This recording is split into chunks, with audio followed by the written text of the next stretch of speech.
Selamat datang kembali di pembahasan mendalam kita. Hari ini kita mau gali pemikiran Michael Saylor soal Bitcoin. Ini berdasarkan wawancara dia yang menarik banget ya. Kita kan sering dengar Bitcoin itu emas digital. Nah, tapi Saylor ini punya ide yang jauh lebih besar. Cukup radikal malah. Betul. Visi dia memang beda. Dia nyebutnya modal digital. Bukan cuma aset buat spekulasi, tapi konsep dasar yang katanya bisa mengubah cara kerja modal itu sendiri. Potensinya sampai 100 triliun dolar. Angka yang fantastis ya. Banget. Jadi ini bukan sekedar soal harga Bitcoin naik turun, tapi kayak pergeseran cara pandang gitu ya. Ya, pergeseran paradigma lah. Nah, jadi misi kita hari ini, kita bongkar argumen utama Saylor. Kenapa sih dia bisa seyakin itu sama angka 100 triliun? Terus, apa dampaknya buat pasar keuangan, buat strategi investasi kita mungkin? Dan gimana dia lihat adopsi Bitcoin ini bakal meledak gitu. Mari kita bedah bareng. Siap. Mari kita mulai. Oke, langsung aja ya. Inti pandangan Saylor kan Bitcoin sama dengan modal digital. Apa sih maksudnya itu sebenarnya? Kedengarannya keren tapi isinya apa? Iya, ini ide dasarnya dia banget. Jadi, dia nggak lihat Bitcoin cuma sebagai aset baru gitu aja, tapi lebih sebagai transformasi. Transformasi dari modal finansial, modal fisik yang kita kenal lah, saham, obligasi, properti, itu semua jadi bentuk digital murni. Oh, jadi kayak energi uangnya gitu dilepas jadi digital ya? Betul, bayangin gitu, energi moneter yang kekunci di aset lama dilepas jadi sesuatu yang lebih dinamis. Nah, implikasinya, kata Saylor, gede banget. Modal digital ini dia bilang lebih cerdas, lebih cepat, lebih kuat, dan universal. Kenapa bisa gitu? Lebih cerdas, lebih cepat? Karena bisa diprogram. Gini deh, Anda kan nggak bisa program selembar saham Apple atau gedung apartemen buat transaksi ribuan kali pas Sabtu malam, iya kan? Nggak bisa. Nah, tapi dengan modal digital berbasis Bitcoin itu mungkin. Ini beda banget sama pasar modal abad ke-20 yang menurut dia, rapuh. Terus juga terfragmentasi kan, beda negara, beda aturan. Lambat banget lagi, coba pikirin penyelesaian T+1, T+2 lama kan? Iya juga ya, nunggu berhari-hari. Sementara Bitcoin jalan terus 24/7, 365. Non-stop. Aksesnya juga lebih luas, nggak terbatas jam kerja atau investor institusi doang. Tadi Anda sempat sebut soal analogi getaran gitu ya. Menarik tuh. Bisa dijelasin dikit? Oh iya, dia suka pakai analogi. Jadi, modal tradisional itu kayak batu gede katanya. Berat, kaku. Susah digerakin, susah digetarkan buat bikin frekuensi tinggi. Oke. Nah, kalau modal digital, khususnya Bitcoin, itu kayak senar gitar. Bisa dipetik, digetarkan di frekuensi tinggi banget. Ini metafora buat kemampuannya gerak cepat lintas negara, fasilitasi transaksi global yang cepat dan gede volumenya. Apalagi kalau kita pakai solusi layer 2. Layer 2. Sering dengar istilah ini. Maksudnya apa sih layer 2 itu? Bisa diperjelas sedikit? Oke, gampangnya gini. Anggap aja jaringan utama Bitcoin itu jalan raya utama. Kadang kan macet ya kalau rame banget. Nah, layer 2 itu kayak kita bangun jalan tol di atasnya. Atau bikin jaringan jalan tikus gitu. Contohnya Lightning Network. Itu bikin transaksi Bitcoin bisa jadi, jauh lebih cepat, murah banget, dan bisa banyak banget transaksinya. Jadi praktis buat bayar kopi atau aplikasi lain yang butuh transaksi sering. Tapi keamanannya tetap ngikut jaringan utama Bitcoin. Nah, ini kunci biar modal digital bisa bergetar cepat. Wow, oke. Paham sekarang analoginya. Nah, terus soal adopsi nih. Dia kan optimis banget ya. Bahkan bilang eksponensial. Gimana dia lihat prosesnya? Dia pakai analogi lagi, yang ini visual banget, ganggang di kolam. Ganggang di kolam, gimana tuh? Bayangin ada kolam, terus ada satu sel ganggang, yang tiap hari jumlahnya jadi 2 kali lipat. Selama, katakanlah 25 hari pertama, mungkin Anda nggak sadar sama sekali ada ganggang. Kolamnya kelihatan bersih aja gitu. Iya, nggak kelihatan apa-apa. Tapi pas hari ke-26, mulai kelihatan ijo-ijo dikit. Hari ke-27 makin jelas. Tahu-tahu beberapa hari terakhir sebelum hari ke-30 itu ganggang kayak meledak nutupin semua permukaan kolam. Kayak efek bola salju yang tiba-tiba jadi longsoran gede gitu ya? Persis. Dia lihat pola pertumbuhan eksponensial kayak gitu di adopsi Bitcoin. Mulai dari para cypherpunk, early adopter individu, terus nyebar ke orang-orang kaya, high net worth individuals, terus masuk ke perusahaan swasta yang inovatif, para visioner teknologi. Nah, sekarang ini menurut dia, kita masuk fase di mana perusahaan publik raksasa sama bank-bank gede mulai ngeh sama gang-gang ini. Prosesnya organik, dari bawah ke atas, nyebar ke seluruh dunia. Oke. Jadi modalnya udah digital, adopsinya mulai kayak kurva S yang naik tajam, tapi gimana caranya institusi raksasa kayak Apple, Google, atau bank-bank gede itu bisa beneran masuk? Investasi miliaran dolar gitu kan perlu nyaman ya. Apa aja sih hambatannya menurut Saylor? Nah, dia identifikasi ada 3 pilar utama nih yang harus kokoh dulu biar institusi gede bisa masuk skala besar. Ini bukan cuma soal mau apa enggak, tapi soal infrastruktur pasarnya. Oke, pilar pertama apa? Pilar pertama itu akuntansi yang adil. Ini kedengarannya mungkin agak bosenin ya, tapi dampaknya gede banget. Dulu, sebelum ada aturan baru di AS, akuntansi Bitcoin itu nyebelin buat perusahaan publik. Kenapa? Kalau nilai Bitcoin turun, mereka harus catat rugi, impairment, di laporan laba rugi. Tapi kalau naik, nggak boleh diakuin untungnya kecuali dijual. Wah, repot ya buat CFO-nya. Repot banget.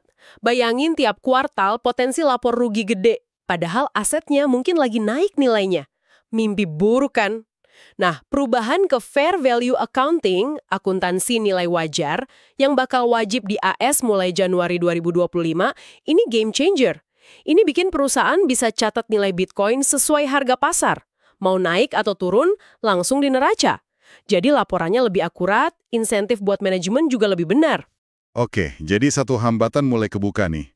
Pilar kedua apa? Pilar kedua, perlakuan regulasi yang adil. Nah, persetujuan ETF Bitcoin Spot sama SEC di AS Januari 2024 itu momen penting banget. Ya, itu rame banget ya waktu itu. Koin itu dianggap aset yang sah, bukan lagi sekedar Wild West atau skema Ponzi. Buat manajer investasi institusi kan, mereka peduli banget sama reputasi, sama kepatuhan. Jadi, restu regulator kayak gini penting banget sebelum mereka berani masukin dana nasabah gede-gedean. Masuk akal. Perlu ada semacam cap halal dari regulator gitu ya. Terus, pilar ketiga? Pilar ketiga, perlakuan perbankan yang adil. Ini mungkin yang paling dasar nih, buat adopsi skala masif. Jadi gini, sekarang ini, bank-bank raksasa global yang too big to fail, itu kebanyakan belum bisa leluasa nawarin layanan simpen, kustodi, beli, atau jual Bitcoin buat klien korporat gede mereka. Oh iya. Kenapa gitu? Ya aturannya mungkin, teknologinya juga. Padahal kan perusahaan kayak Apple atau Microsoft udah biasa transaksi miliaran dolar buat beli obligasi pemerintah AS T-bills lewat bank mereka. Cuma klik-klik doang. Gampang banget pasti. Nah, mereka butuh tingkat kenyamanan, keamanan, kemudahan yang sama buat masukin Bitcoin ke neraca mereka. Lewat bank yang udah mereka percaya puluhan tahun. Jadi ini bukan cuma soal teknologi Bitcoin-nya aja ya, tapi bangun ekosistem pendukungnya juga ya. Akuntansi, regulasi, perbankan, kompleks juga ya. Tepat banget. Saylor pakai analogi bangun kota kayak Manhattan dari nol di tahun 1600-an. Atau pasang listrik di seluruh New York awal abad 20. Pasti ada tantangan gede kan? Bangun infrastrukturnya, ngurusin regulasinya yang ribet dan berubah-ubah. Pasti ada kebakaran listrik, metaforis lah. Perdebatan sengit, butuh standar baru.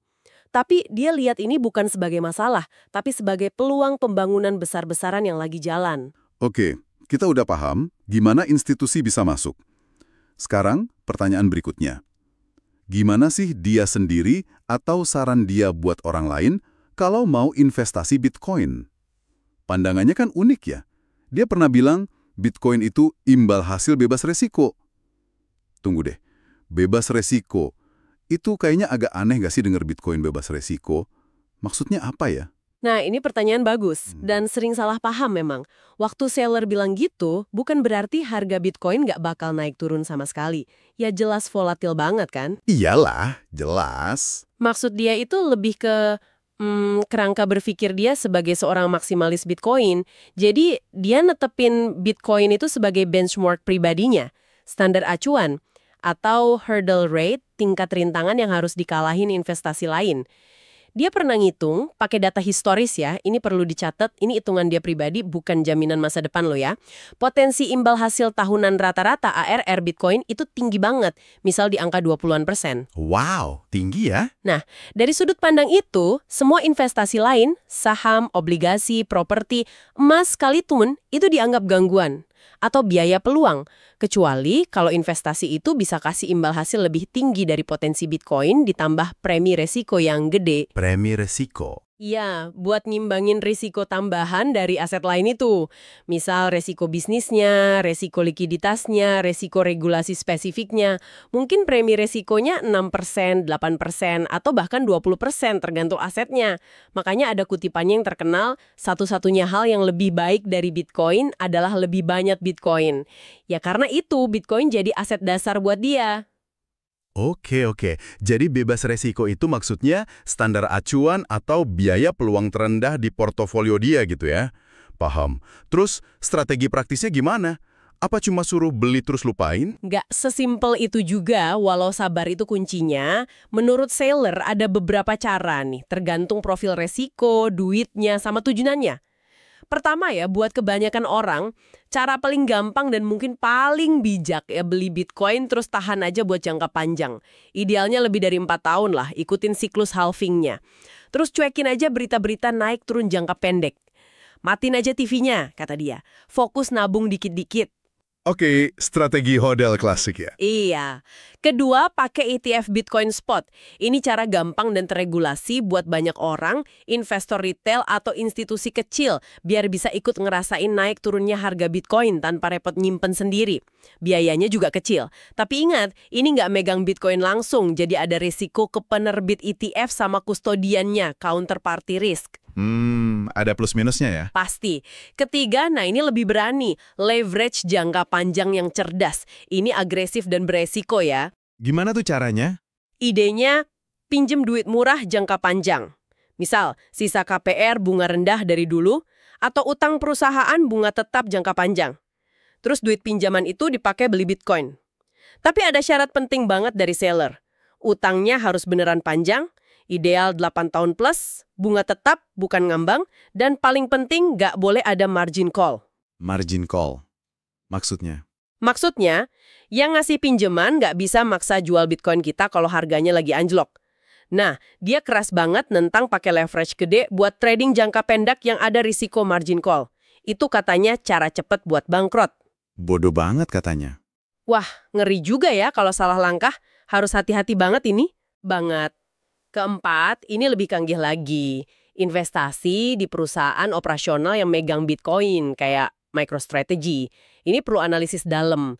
Jadi perusahaan kayak gini, yang strategi utamanya ngumpulin Bitcoin di neraca, bisa hasilin apa yang dia sebut BTC Yield, imbal hasil BTC. Ini KPI buat ukur suksesnya mereka. Gimana caranya mereka dapat yield? Caranya, mereka bisa terbitin surat berharga baru, saham tambahan, atau obligasi konversi. Seringnya di harga premium dibanding nilai Bitcoin yang mereka punya. Duitnya dipakai beli Bitcoin lagi. Tujuannya, biar jumlah Bitcoin per lembar sahamnya nambah terus buat pemegang saham lama. Oh, jadi beda sama ETF yang pasif ya? Beda, ini aktif. Tapi ya ada risiko tambahan, soal strategi manajemennya, risiko pasar modal, dan lain-lain. Makanya seller selalu bilang, baca laporan keuangannya 10K, 10Q baik-baik sebelum invest di saham kayak gini. Banget nih. Tapi ada satu hal lagi yang penting banget. Nyimpannya gimana? Kustodi. Gimana dia lihat risiko di sini? Dia kan dulu udah ngomongin ini sebelum kasus Celsius atau FTX meledak ya?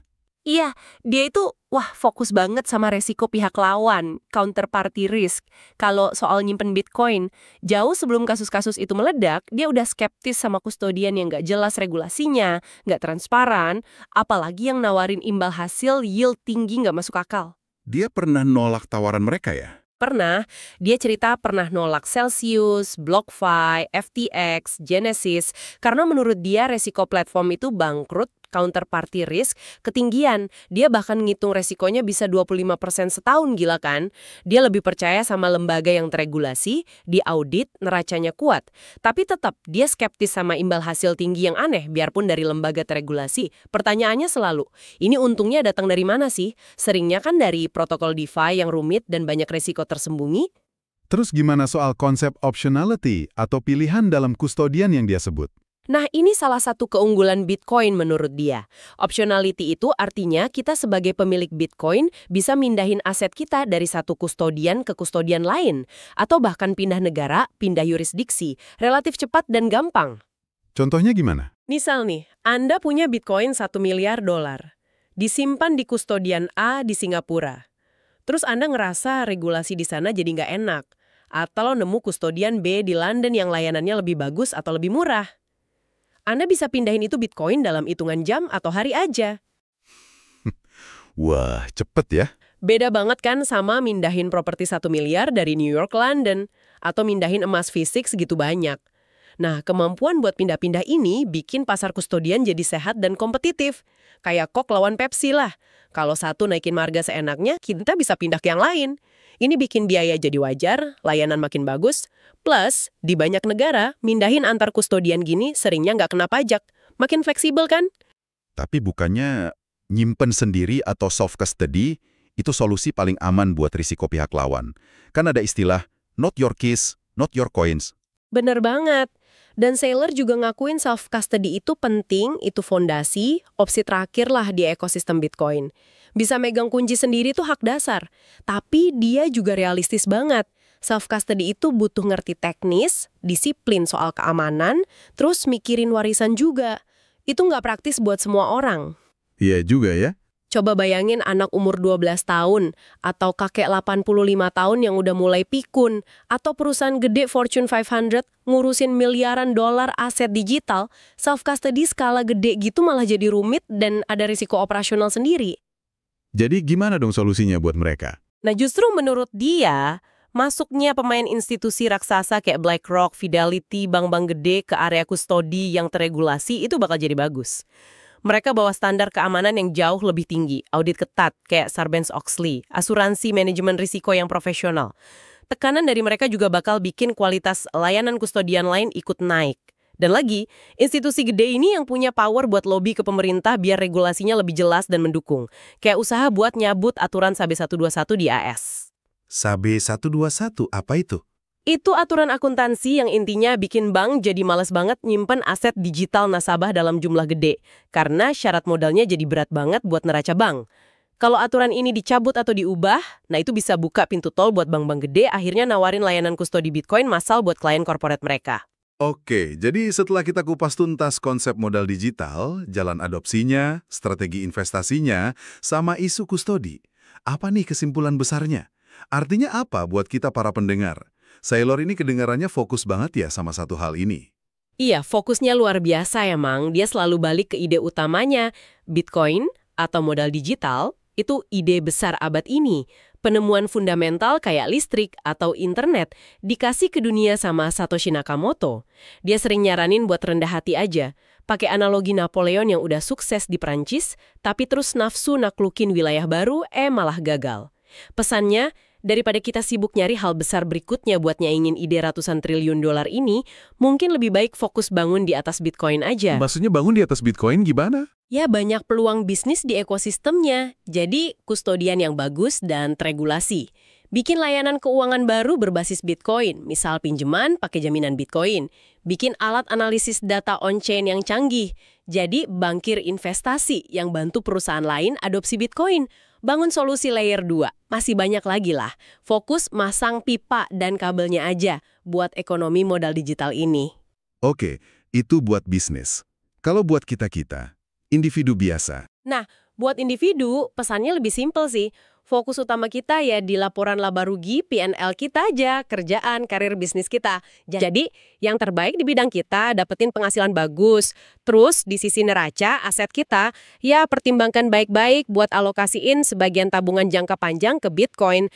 Tapi ambil resiko seminimal mungkin. Pilih kustodian yang paling dipercaya dan teregulasi. Atau kalau ngerti teknis banget dan paham resikonya, ya self-custody bilang benar. Udah, strategi investasi yang rumit-rumit, yang pakai leverage tinggi, trading aktif, pilih-pilih saham, serain aja ke profesional yang emang kerjaannya itu, jangan main judi pakai tabungan kita. Saran yang bijak ya. Kayaknya kita emang lagi ada di momen yang menarik nih. Dia bilang 2024 ini kayak tahun pertama era adopsi institusional yang serius, gara-gara ETF disetujuin. Betul. Katalis berikutnya yang dia tunggu itu implementasi akuntansi nilai wajar di Januari 2025, itu bakal lebih bikin perusahaan lebih gampang megang Bitcoin. Terus gelombang paling gede mungkin nanti pas bank-bank besar udah bisa nawarin kustodi secara luas. Dia perkirakan sih beberapa tahun ke depan bisa lebih cepat kalau hambatan kayak SAB 121 tadi bisa diatasi. Wah, oke. Itu tadi rangkuman yang dalam banget ya soal pandangan Michael Saylor yang fokus dan sering bikin orang mikir ini soal Bitcoin sebagai modal digital masa depan. Kita udah bahas konsep intinya, gimana dia lihat adopsi institusional, cara investasinya yang unik, sama soal pentingnya penyimpanan aset digital ini. Iya. Nah, sebagai penutup nih, buat Anda renungkan ya, Saylor kan gambarin transformasi digital modal ini kayak sesuatu yang hampir pasti terjadi dengan Bitcoin jadi pusatnya.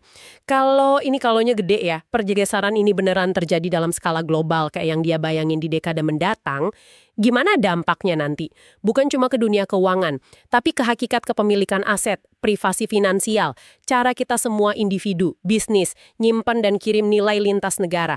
Kira-kira asumsi dasar kita soal aset tradisional, properti, saham, bahkan mata uang fiat mana aja yang mungkin perlu kita pikirin ulang kalau ada disrupsi segede ini? Pertanyaan yang menarik banget buat direnungkan. Terima kasih sudah bergabung dalam pembahasan mendalam kita kali ini. Sampai jumpa di eksplorasi berikutnya ya.